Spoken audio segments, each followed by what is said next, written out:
तो रिसोर्सेस और वांट्स के ऊपर एक छोटा सा टॉपिक यहाँ पर है। अगर आपको एग्जाम में आता है कि रिसोर्स के फीचर्स लिखो, तब क्या लिखोगे? एक तो रिसोर्स लिमिटेड है, दूसरा रिसोर्स के ऑल्टरनेट यूजेस है। अगर आपको बोला जाए वांट्स के फीचर्स लिखो, तो काफी सारे बन सकते हैं। Wants are never ending, one want and other arises, और wants are differ in their priorities. इस करके आप फीचर बना सकते हो।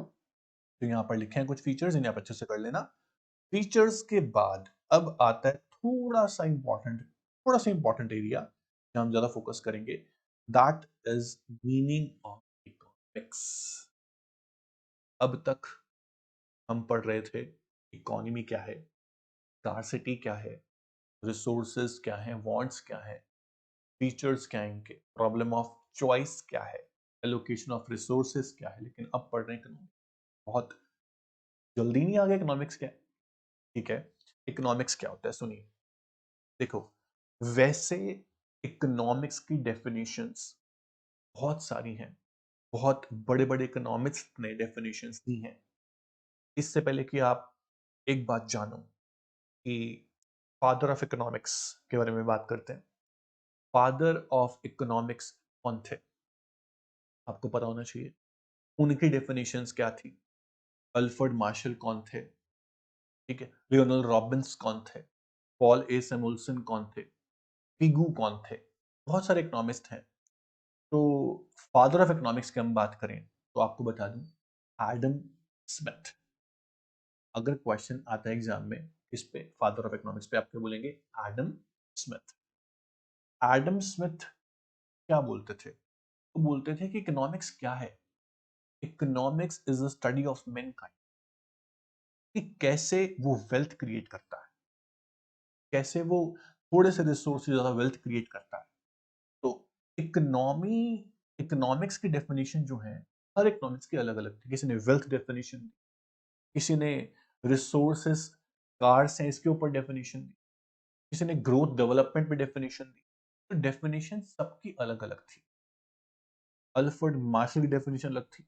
यहां पर जो डेफिनेशन आपको दी हुई है, लियोनल रॉबिन्स इकोनॉमिस्ट थे, क्या बोलते थे कि रिसोर्सेस हमेशा स्कार्स रहेंगे, वांट्स हमेशा अनलिमिटेड रहेंगे। तो कैसे एक इंसान लिमिटेड रिसोर्सेस से अपने अनलिमिटेड वांट्स को पूरा करता है, इसकी स्टडी करना इकोनॉमिक्स है। ऑब्वियस इकोनॉमिक्स एक सोशल साइंस है जो स्टडी करती है, डिफरेंट डिफरेंट चीजों को स्टडी करती है। तो यहां क्या लिखा है? Economics is a social science which studies the way of a society chooses its limited resources which have alternative uses to produce goods and services and to distribute them among different group of people. Economics एक social science है जो ये study करती है कि कैसे economy limited resources से unlimited wants को पूरा करती है सोसाइटी के, और कैसे गुड सर्विस जो प्रोड्यूस की गई उन्हें डिस्ट्रीब्यूट करती है according to different different wants of people. तो इकोनॉमिक्स की डेफिनेशंस जो हैं, कम से कम 5 से 6 डेफिनेशंस आपको स्टैट्स के, स्टैटिस्टिक्स के फर्स्ट चैप्टर में आपको मैं कराऊंगा। 5 से 6 डेफिनेशन की, रॉबिन्सन की, लियोनल रॉबिन्स की, मार्शल की, एडम स्मिथ की, सबके कराऊंगा। उसके बाद आप लोग पढ़ेंगे स्टार्ट्स को। तो पहले थ्योरेटिकल चैप्टर वहां पर भी एक होगा, जैसे यहाँ पर इंट्रोडक्शन है वहां पर इंट्रोडक्शन भी होगा। तो अभी आप यहाँ पढ़ रहे हैं सिर्फ इकोनॉमिक्स के, आपने पढ़ लिया नॉर्मल कॉमन डेफिनेशन जो है, तो इसे लर्न कर लेना। What is economics all about? Economics है किस लिए, हम क्यों पढ़ते हैं economics? Economics is all about making choices in the presence of scarcity. It studies the human behavior. मैंने बोला ना आपको कि इकोनॉमिक्स मैनकाइंड बिहेवियर भी स्टडी करती है। Economics study human behavior. कौन सा बिहेवियर?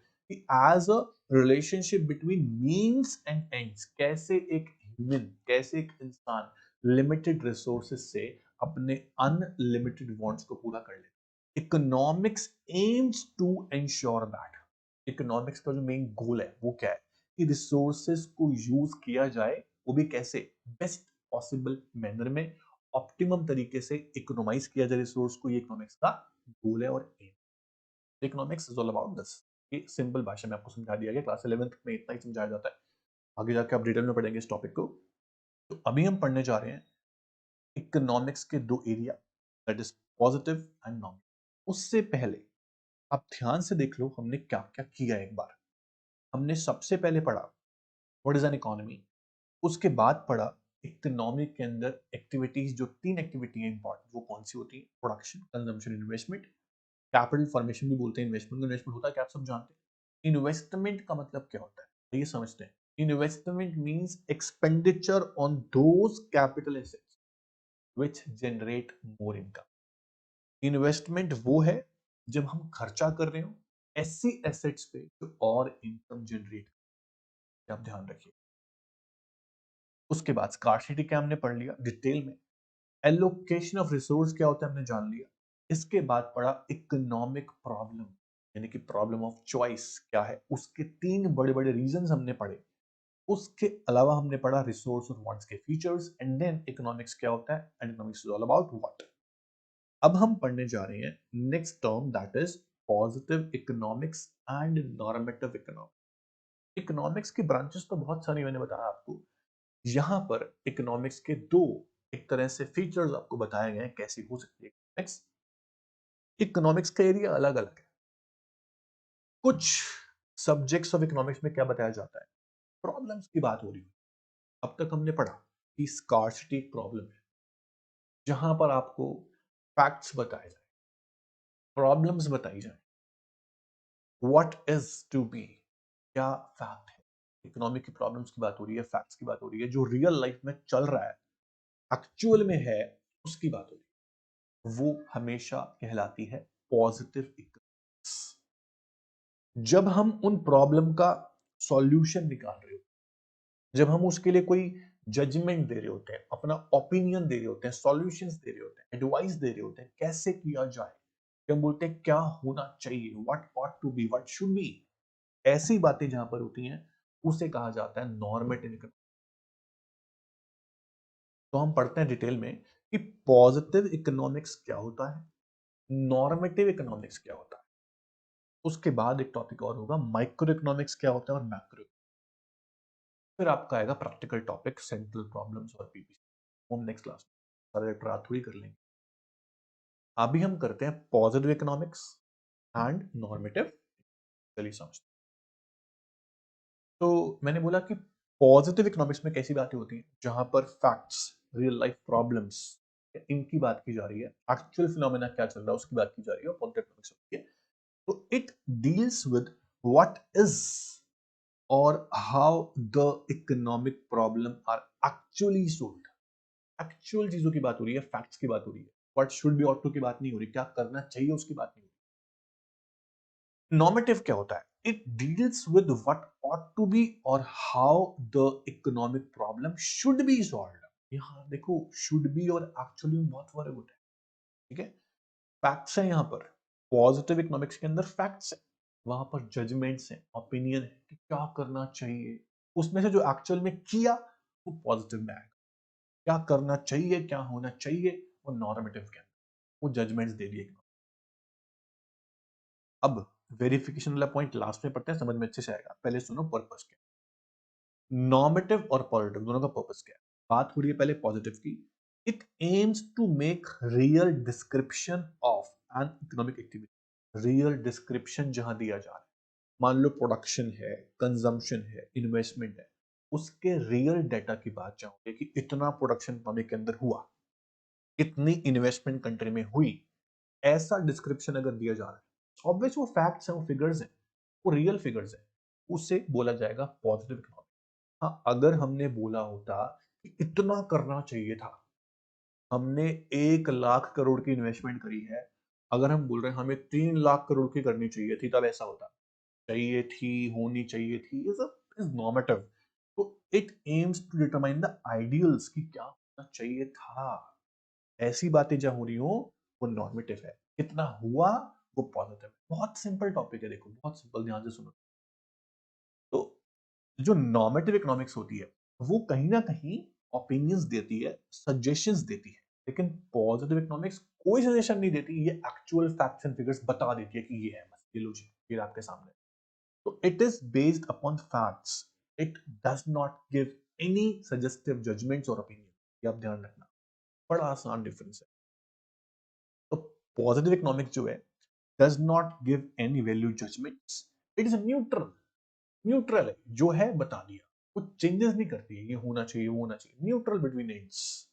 नॉर्मेटिव जो है वो जजमेंट्स देती है, वो न्यूट्रल नहीं होती, एक जगह खड़ी नहीं रहती है, एक्चुअल फैक्ट्स नहीं बताती है। ये मेन डिफरेंस थे। अब मैं आपको एग्जांपल देता हूँ, मैंने एग्जांपल दे भी दिया, एक और देता हूँ जो इसमें नहीं लिखा वो देता हूँ। मैंने बोला कि इंडिया में इन्फ्लेशन बहुत ज्यादा है, तो ये फैक्ट है, बिल्कुल ज्यादा इन्फ्लेशन बढ़ता जाता है। मैंने बोला कि गवर्नमेंट को कुछ मेजर्स लेने चाहिए जिससे इन्फ्लेशन कंट्रोल हो सके, ये मेरा जजमेंट है, इंडियन एडवाइस, नॉर्मेटिव इकोनॉमिक्स है। तो जहां पर प्रॉब्लम बताई जा रही है वो पॉजिटिव, जहां सॉल्यूशन बताए जा रहे हैं वो नॉर्मेटिव है, सिंपल। अब देखो, prices in Indian economy are constantly rising, या फिर इंडिया में इनइक्वालिटी ऑफ इनकम बहुत ज्यादा है। आपको पता है इनइक्वालिटी क्या होता है? कि रिच और पुअर में गैप बहुत बढ़ते जा रहा है, रिच बहुत रिच है, पुअर बहुत पुअर है, इसे बोलते हैं इनइक्वालिटी। इनइक्वालिटी मींस रिच का रिच होना, पुअर का बहुत पुअर होना, गैप बहुत ज्यादा होना, या तो बहुत रिच है तो बहुत पुअर। ये फैक्ट है, बिल्कुल है। तो नॉर्मेटिव में नहीं लिखा गया, कहां लिखा गया? पॉजिटिव इकोनॉमिक्स में लिखा। अगर बोला गया है कि इनकम की इनइक्वालिटी को रिड्यूस किया जाना चाहिए, शुड बी, तो मेरी जजमेंट है, एडवाइस है ना, ओपिनियन है, ये क्या है? Normative economics. मेरी बात समझ में आ गई होगी आपको अब तक। अब समझो वेरिफिकेशन वाला। हमने कोई डेटा बताया इन्फ्लेशन का, या कोई डेटा बताया पॉवर्टी का, अनएम्प्लॉयमेंट, ये फिगर्स हमारी कंट्री में है, ये देख लो, ये पॉजिटिव इकोनॉमिक्स है। हम डेटा को वेरीफाई भी कर सकते हैं, हाँ या ना? यस सर, जो डेटा मुझे मिला है कहीं से, मैं वेरीफाई कर सकता हूँ नॉलेज में है कि नहीं है। तो पॉजिटिव इकोनॉमिक्स जो है, उसके डेटा को आप वेरीफाई कर सकते हैं। लेकिन नॉर्मेटिव तो आपको आइडियल्स बताती है, ओपिनियंस देती है, इतना होना चाहिए था, उसे वेरीफाई कैसे करेंगे? नहीं कर सकते। नॉर्मेटिव इकोनॉमिक्स को आप एक्चुअल डेटा से कभी भी वेरीफाई नहीं कर सकते। एक्चुअल में आप पॉजिटिव इकोनॉमिक्स को वेरीफाई एक्चुअल डेटा से। तो ये था पॉइंट। ये सारे पॉइंट्स बड़े आसान लगते हैं, कोई मुश्किल नहीं। अगर आपको टॉपिक की सेंस समझ में आ गया ना कि टॉपिक है किस बारे में, तो आपको टॉपिक आराम से समझ। Positive economics done, normative economics. Paper में क्या आता है? पेपर में इसका डिफरेंस हो सकता है, नंबर वन। डिफरेंस के अलावा, डिफरेंस के अलावा नंबर टू, आपको स्टेटमेंट्स दे देंगे, जैसे कि स्टेटमेंट्स लिखी हैं, 4 स्टेटमेंट, स्टेटमेंट्स दे देंगे और बताना होगा कि ये स्टेटमेंट पॉजिटिव थी या नॉर्मेटिव। मुश्किल क्वेश्चन नहीं होता, समझ में आ जाता है, आराम से समझ में आ जाता है, अगर टॉपिक समझ लिया बड़े आराम से। आप चेक करके देख लेना, आप हो जाएगा, गारंटी है। अब आता है नेक्स्ट टॉपिक, और आज का लास्ट टॉपिक। इसके बाद मैं कुछ नहीं कराऊंगा, चैप्टर काफी पेंडिंग है, देखो अभी बहुत सारा कुछ पेंडिंग है इस चैप्टर में। प्रॉब्लम्स, पीपीसी, उसका meaning, assumption, table, diagram, rotation, shifting, opportunity cost, बहुत कुछ पेंडिंग है। देखो कितना सारा चैप्टर पेंडिंग, अलग अलग शेप्स, ये सब अभी नहीं करेंगे हम। अभी हम सिर्फ पढ़ेंगे माइक्रो और मैक्रो इकोनॉमिक्स का डिफरेंस, उसका मीनिंग, एग्जांपल्स, बाकी चीजें नेक्स्ट क्लास में। ये चैप्टर में कम से कम 2 और ज्यादा से ज्यादा 3 क्लास लग सकती है। आज हमारी पहली क्लास है, पहली क्लास को अच्छे से समझना चाहिए क्योंकि बेसिक क्लास, और पहली क्लास में मुझे भी बहुत ज्यादा नहीं कराना चाहिए, इसलिए मैं लिमिटेड करा रहा हूँ, सिर्फ माइक्रो मैक्रो तक करेंगे, फिर हम आगे। ओके चलो, तो what is micro economics and macro economics? Micro मतलब क्या होता है? आप सब जानते हैं, माइक्रो मीन्स छोटा। और जब भी बात हो रही हो इकोनॉमी के अंदर किसी भी एक यूनिट की, चाहे वो एक कंज्यूमर हो, चाहे वो एक प्रोड्यूसर हो, चाहे वो एक फर्म हो, चाहे वो एक इंडस्ट्री क्यों ना हो, मान लिया इंडस्ट्री ग्रुप ऑफ फर्म्स होता है, लेकिन है तो एक इंडस्ट्री, पूरी इकोनॉमी का पार्ट है, इकोनॉमी तो नहीं है पूरी। तो माइक्रो इकोनॉमिक्स का मतलब ये है, जब भी आप स्टडी कर रहे हो किसी भी इंडिविजुअल इकोनॉमिक यूनिट की, ना कि पूरी इकोनॉमी की, ठीक है, उसे बोलते हैं माइक्रो इकोनॉमिक्स। जैसे कि हम किसी एक प्रोडक्ट के प्राइस की बात कर लेते हैं, हम किसी इंडिविजुअल की इनकम की बात कर लेते हैं, हम किसी इंडिविजुअल की डिमांड की बात कर लेते हैं, हम किसी एक फर्म की सप्लाई की बात कर लेते हैं, ये सब क्या है? Individual economic. तो एडम स्मिथ को बोला गया था फाउंडर ऑफ माइक्रो इकोनॉमिक्स। मैंने कहा था ना आपको, फादर ऑफ इकोनॉमिक्स कौन थे? Adam Smith. The term micro has been derived from Greek word micros, M-I-K-R-O-S, micros, which means small. Microeconomics deals with analysis of behavior and economic action of small and individual economic unit. ध्यान रखिएगा, पूरी economy की बात नहीं होती, individual economic unit, like a particular consumer की बात हो रही हो, किसी एक फर्म की बात हो रही हो, या किसी small group of individual unit की बात हो रही हो। इंडिविजुअल का ग्रुप भी अगर हो तो मैक्रो नहीं बन जाएगा, मैक्रो पूरी इकोनॉमी होता है। मैक्रो पढ़ लो फिर समझ में आ जाएगा मैं क्या बोल रहा हूँ। मैक्रो इकोनॉमिक्स का मतलब क्या है? आप सब जानते हैं कि मैंने बोला था आपको कि मैक्रो इकोनॉमिक्स का मतलब जब भी हम पूरी इकोनॉमी की study of economy as a whole, उसे बोला जाएगा मैक्रो इकोनॉमिक। हम पूरी कंट्री की नेशनल इनकम की बात कर रहे हैं, हम पूरी कंट्री में हर एक sector, house hold sector, firm sector, government sector, sector मतलब सभी की बात कर रहे हैं, पूरी इकोनॉमिक डिमांड की बात कर रहे हैं, एग्रीगेट डिमांड की बात, एग्रीगेट डिमांड और मार्केट डिमांड फर्क होते हैं। मार्केट डिमांड तक की बातें माइक्रो में कर सकते हैं, एग्रीगेट डिमांड पूरी कंट्री की डिमांड है, उसकी बातें हम क्या करते हैं मैक्रो में। हम पूरी कंट्री में इन्फ्लेशन डिफ्लेशन की बातें कर रहे हैं, इस पार्ट ऑफ मैक्रो इकोनॉमिक। हम पूरी कंट्री की अनएम्प्लॉयमेंट एम्प्लॉयमेंट की बात कर रहे हैं मैक्रो, माइक्रो थोड़ी हुआ, है ना। So the term macroeconomics derived from Greek word macros, which means large.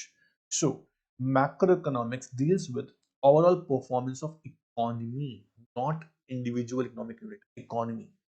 It is concerned with study of problem of economy, not problem of individual unit.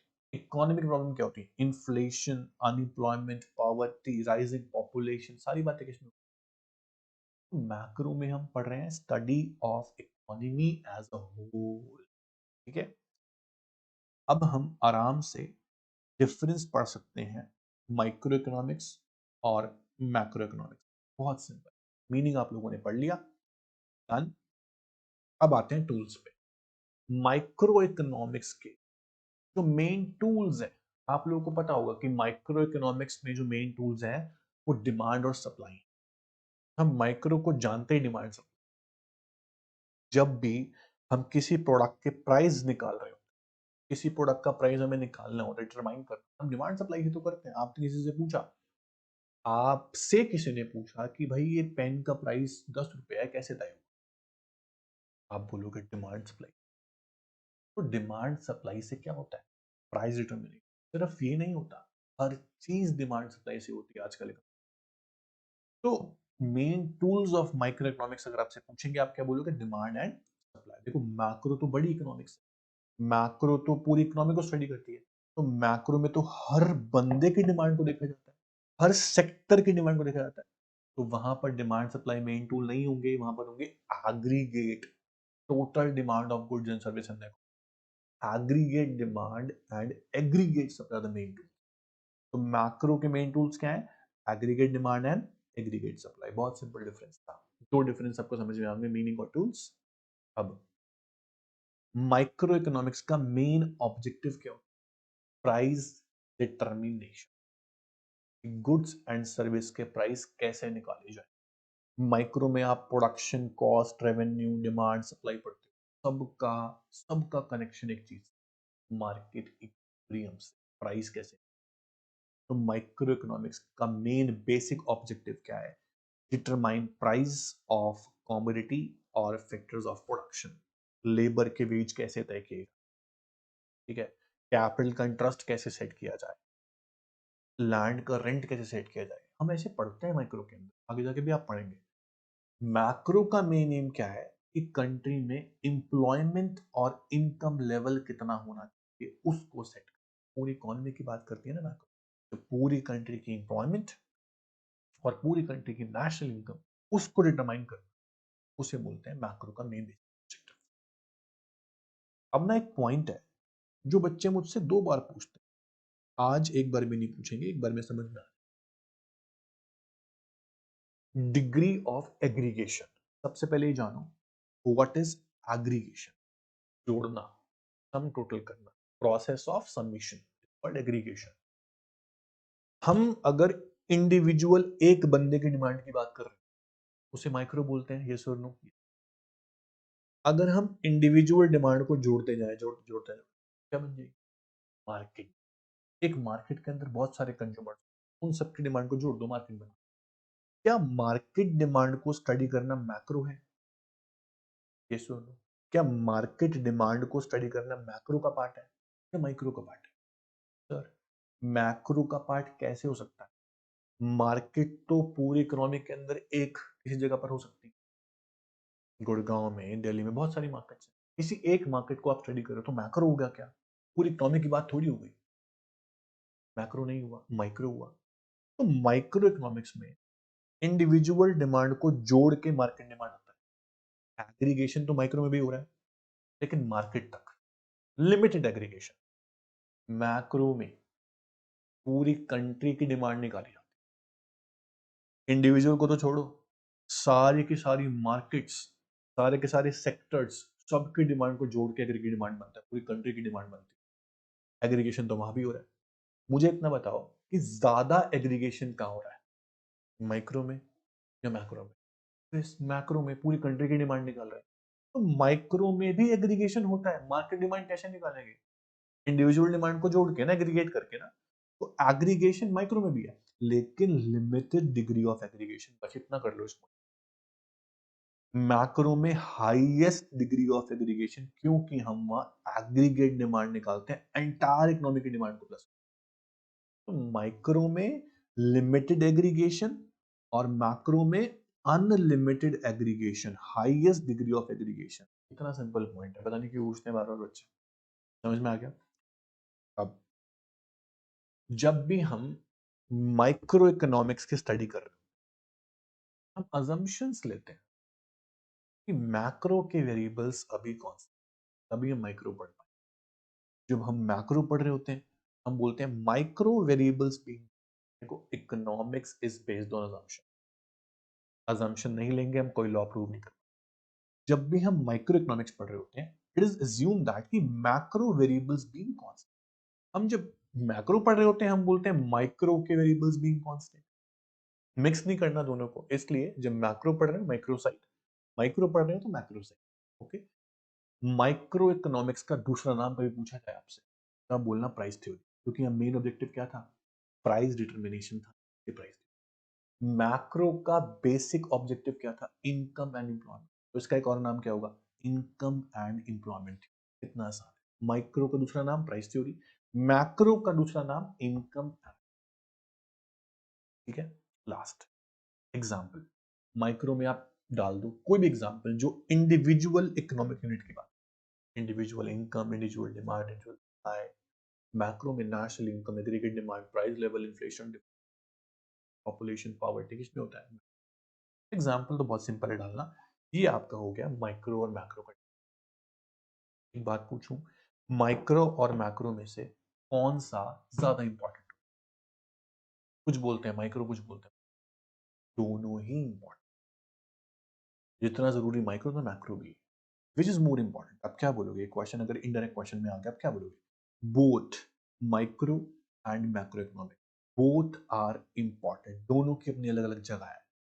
Micro economics concentrate करती है individual components पे, macro concentrate करती है journal economy की problems पे। जो micro है concern with structure of aggregates. देखो मैक्रो बनी कैसे? ऑब्वियस माइक्रो को जोड़ जोड़ के। तो अगर माइक्रो ही नहीं होगी, स्ट्रक्चर्स ही नहीं होंगे, तो मैक्रो कैसे बनेगी? माइक्रो का फोकस स्ट्रक्चर्स पे, मैक्रो का फोकस एग्रीगेट करना है। दोनों जरूरी है, आपस में कॉम्प्लीमेंट्री बोल सकता हूं मैं उसको। So both the approaches are supplementary. The superiority of the one approach over the other cannot be claimed. हम कभी नहीं बोल सकते कि माइक्रो ज्यादा इंपॉर्टेंट है। Both are equally important. ये आंसर इसका होगा, इंपॉर्टेंट है, एग्जाम में छोड़ के नहीं जाना, 2 से 3 मार्क्स में आप करके जाना इसको। आज हम सिर्फ यहां तक करें, नेक्स्ट क्लास में पढ़ेंगे central problem of economy. Important topic, 3 marks की एक प्रॉब्लम आ सकती है। तो आज हम लोगों ने सारी की सारी थ्योरी पढ़ी है, कोई प्रैक्टिकल, नेक्स्ट पढ़ेंगे प्रैक्टिकल्स को। तो जितना हमने पढ़ा आई होप आपको अच्छे से, बहुत अच्छे से समझ में आया होगा, मुझे लग रहा है। मुझे लग रहा है तो पक्का आया होगा। तो ये था आपका फर्स्ट चैप्टर की फर्स्ट क्लास। नेक्स्ट क्लास में ये पढ़ेंगे उससे नेक्स्ट क्लास 20 की हो सकती है, क्योंकि बड़ा चैप्टर है, समझाने वाला चैप्टर है। जितना भी कर लिया उसको बिल्कुल अच्छे से रिवाइज कर लो, लर्न कर लो बिल्कुल। नेक्स्ट क्लास में मिलते हैं नेक्स्ट टॉपिक के साथ। Thank you so much, take care, all the best.